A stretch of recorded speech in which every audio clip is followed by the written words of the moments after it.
Technoflix. මම අද ඔයගොල්ලන්ට පැහැදිලි කරන්න බලාපොරොත්තු වෙන්නේ මේ ශීතකරණය ප්‍රවාහනය කරපුවම සහ හරි ගෙදරදී ඉඳලා තව තැනක වෙනස් කරාම හරි මේක ඒ ගාම ස්විච් ඔන් කරන්න එපා කියනවා. ඒකට හේතුව මොකක්ද කියලා. ඇත්තට මේ තියෙන ශීතකරණයේ කම්ප්‍රෙසර් එක මේක හදලා තියෙන විදිය හින්දා තමයි ඒක එහෙම එපා කියන්නේ. මම ඒක පැහැදිලි වෙන්න ඔයගොල්ලන්ට මේ කම්ප්‍රෙසර් එක ගැලෙව්වා. මේක හොඳට සීල් කරලා තියෙන එක. එතකොට ඔයගොල්ලන්ට ඇතුළ බලා ගන්න පුළුවන් මෙන්න මේ විදිහට. මෙන්න මේක තියෙනවා මේ කම්ප්‍රෙසර් එකට මෝටරයක් විදිහට පාවිච්චි කරන මෙන්න මේක. එතකොට මෙතන තියෙනවා පිස්ටන් එක. ඇත්තටම මේකේ විශේෂත්වය තමයි මේක හොඳ ඔයිල් බාත් එකක ඉල්ලවල තමයි තියෙන්නේ. ගොඩක් ඔයිල් දාලා තියෙන්නේ. මම ගලව ගන්න පස්සේ වෙන්නේ ඔයිල් ටික අයින් කරා. එතකොට ඔයගොල්ලන්ට බලා ගන්න පුළුවන් මෙන්න මේක අපේ ගෑස් ෆ්‍රිජ් එකේ වටේ යන ගෑස් ලයින් වලට සම්බන්ධ කරනවා. මෙන්න මේක මේ කම්ප්‍රෙසර් එක ඇතුළේ ගෑස් ගන්න මේකෙන්. ඒ වගේම තමයි කම්ප්‍රෙස් කරන ගෑස් එක මෙන්න මෙතනින් අරගෙන මේ පිස්ටන් එක හරහා මෙන්න මෙතනින් මෙන්න මේ ලයින් එකෙන් අවුට් කරනවා.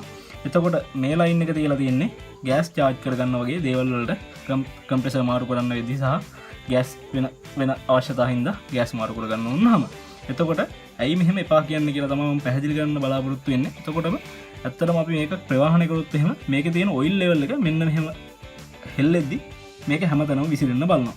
එහෙම විසිරලා තියෙන වෙලාවක මෙන්න මේ ලයින් වලට උනත් ඔයිල් යන්න පුළුවන්. ඒ හේතුව හින්දා අපි බැරලාව ගේද්දියෙන් මේක ස්විච් ඔන් කරොත් එහෙම මේ බට ඇතුළට ඔයිල් ගිහින් තියෙනවා නම් මේ කම්ප්‍රෙසර් වෙද්දි මෙන්න මේ ගෑස් එකත් එක්ක මේ ඔයිලුත් පම්ප් කරනවා අර ලයින් දිගට. එතකොට එහෙම පම්ප් වුණාට පස්සේ එක හේතුවක් තමයි දිගින් දිගට මුණොත් එහෙම මේක ඇතුළේ තියෙන ඔයිල් මට්ටම අඩු වෙන්න එක හේතුවක් විදිහට බලපානවා. ඒ වගේම තමයි මේ ශීතකරණ ක්‍රියාවලිය හරියට සිද්ධ වෙන්නේ නැහැ.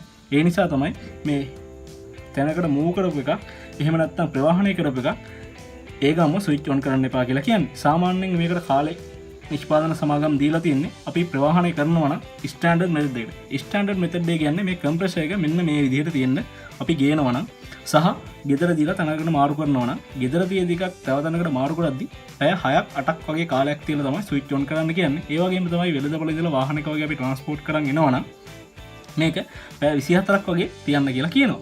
ඒ වගේම තමයි මේක වැරදි ක්‍රමයක්. ඇත්තටම මේ කම්ප්‍රෙසර් එක මෙන්න මේ විදිහට. එහෙම නැත්නම් මේ විදිහට අපි අරන් එන්න සිද්ධ වෙනවා නම් අරන් ඇවිල්ලා තියෙනවා නම් දින 2ක් 3ක් වගේ කාලයක් තියලා ඉවරලා ස්විච් ඔන් කරන්න කියලා තමයි කියන්නේ. ඒකට හේතුව තමයි මේ ගෑස් ලයින් එකට මේකේ ඇතුලේ විසිරලා තියෙන ඔයිල් පම්ප් වෙන්න හේතුවක් වෙන හින්දා.